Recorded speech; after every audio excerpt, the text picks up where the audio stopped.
I'd like to call now Nelson Mandela Foundation Speaker, Mr. Luzuko Koti. Luzuko Koti, no, present. He's present.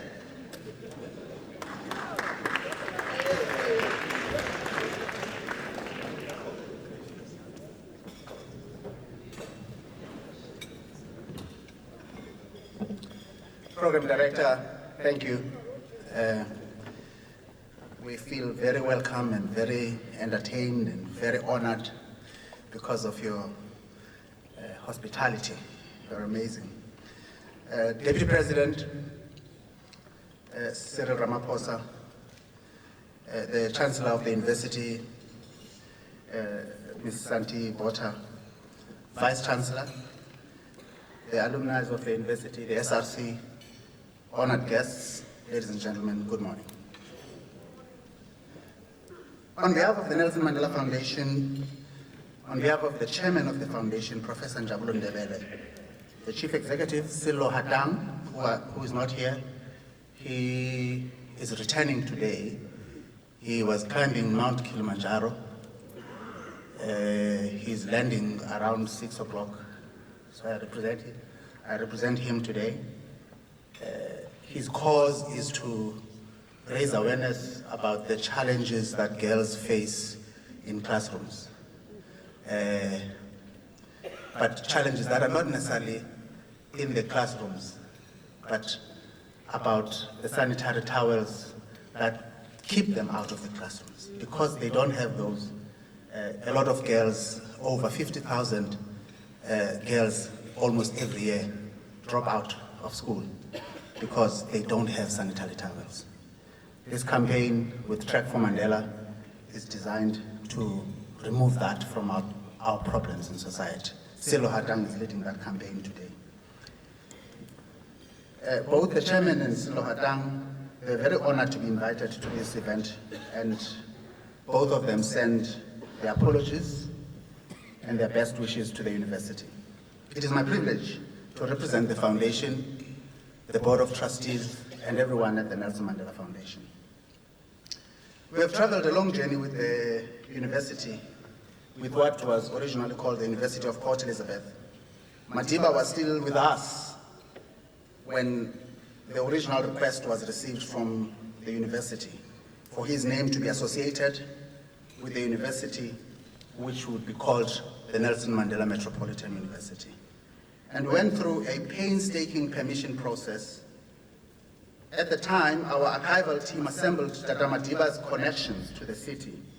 They reminded us that he was a son of the Eastern Cape, and that until he left Johannesburg, or left for Johannesburg, as a young man, Port Elizabeth, this city, was the closest truly metropolitan center to Madiba. They pointed out that on 31st May 1952, the executives of the ANC and the South African Indian Congress met in Port Elizabeth and announced that what would be the Defiance Campaign, and it started on June 26, on the same year, 1952. As volunteer-in-chief for the campaign, Madiba visited Port Elizabeth, where he worked with Raymond Mhlaba, Gladwin Shume, Dr. James Njongwe, then president of the ANC in the Cape, and Robert Machi. Our archival team also pointed out an incident which arguably has little historical reference to what we're talking about today, but one that arguably tells a lot about Madiba himself as the man.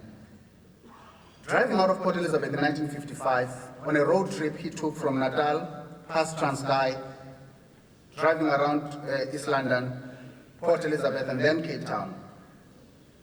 After his banning order, Madiba was driving in this trip, and I think at that point they drove over a snake, the poor chap, and Madiba said, "What a deplorable act." This is a story he confirmed himself when he was with us at the foundation before he passed. He says he felt that was a deplorable act because the snake did nothing to him and it would not harm him at all. And that's the kind of person he is. That everybody else would think, oh, I killed a snake as I was driving over it. But Madiba felt compassion and pain for the poor chap. Of great historical significance is that on the same year, in 1955, in that trip, he met Governor Mbeki for the first time. The association was to endure over 4 decades.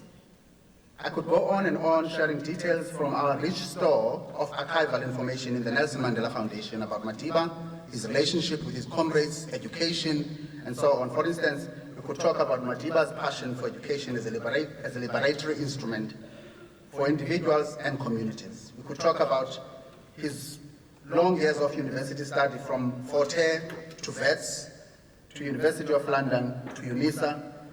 We could talk about the little-known fact that Madiba failed 35 university courses between 1943 and 1989 as he pursued and finally secured his LLB degree. But we're not going to talk about that. Let me talk about what we're here today. When the university was given permission to associate its name with Madiba's, it became one of just over 50 institutions around the world given and asking for formal approval to use the name Nelson Mandela. So this is a special request that was approved for the university to actually use the name Nelson Mandela as part of its identity. The foundation highlights this primarily because as the foundation, importantly now, post-Madiba's life, we want to build a values-based society. And we're taking from the values that Madiba lived and showed us by his own example. The values of peace, the values of compassion, values of transformation, and values of tolerance and patience. Those values are important and they have to be weaved in the culture of the university. This is why we believed that giving this permission as the foundation, we're giving not just the name but the values and the values of the person that carries this name. The new change provides a more direct association between the university and Dr. Nelson Mandela, a simpler one, if you like, but one that brings greater responsibility. What a name to carry. What a name to honor and protect. The Nelson Mandela Foundation knows that the university will bear this responsibility with care and with diligence. We are available as the Nelson Mandela Foundation to support you in bearing the weight with the dignity Madiba would have expected.